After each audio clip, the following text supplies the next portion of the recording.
అమితాబ్ బచ్చన్ మరో rare record set చేశారు. 83 ఏళ్ల వయసులో ఇప్పటికీ యాక్టివ్గా సినిమాలు చేస్తూ బిజీగా ఉన్న ఈ లెజెండరీ హీరో యంగ్ హీరోలు కూడా అసూయపడే రేంజ్లో షూటింగ్స్లో పాల్గొంటున్నారు.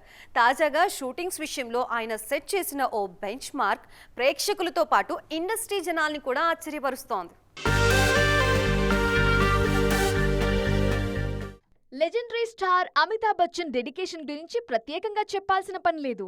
సినిమా కోసం ఆయన ప్రాణం పెట్టి పనిచేస్తారు కాబట్టి దశాబ్దాలుగా వెండితెర బాద్షాగా కొనసాగుతున్నారు బిగ్ బి. అయితే ఈ వయసులోనూ ఆయన బ్రేక్ తీసుకోకుండా షూటింగ్స్ లో పాల్గొనటం అందరినీ ఆశ్చర్యానికి గురి చేస్తోంది. రీసెంట్ గా బిగ్ బి ఆయన బ్లాగ్ లో ఇచ్చిన ఓ అప్డేట్ ఫ్యాన్స్ కి షాక్ ఇచ్చింది. ఒక్క రోజులోనే 12 షార్ట్ ఫిల్మ్స్ తో పాటు 2 ఫోటో షూట్స్ లో పాల్గొన్నా అంటూ అమితాబ్ చెప్పడం ఇండస్ట్రీ సర్కిల్స్ లో హాట్ టాపిక్ గా మారింది. అసలు 24 గంటల్లో అమితాబ్ అంత వర్క్ ఎలా చేయగలుగుతున్నారు అనే డిస్కషన్ జరుగుతోంది. నార్త్ లోనే కాదు, ప్రజెంట్ సౌత్ ఆడియన్స్ తోనూ టచ్ లో ఉండేందుకు ట్రై చేస్తున్నారు అమితాబ్. గతంలో గెస్ట్ రోల్స్ లో కొన్ని సినిమాల్లో కనిపించిన ఈ సీనియర్ స్టార్ కల్కి సినిమాలో ఫుల్ లెంత్ రోల్లో నటించారు. ఆ సినిమాకి సీక్వెల్ గా తెరకెక్కుతున్న కల్కి 2లో మరోసారి లీడ్ యాక్టర్ గా కనిపించబోతున్నారు.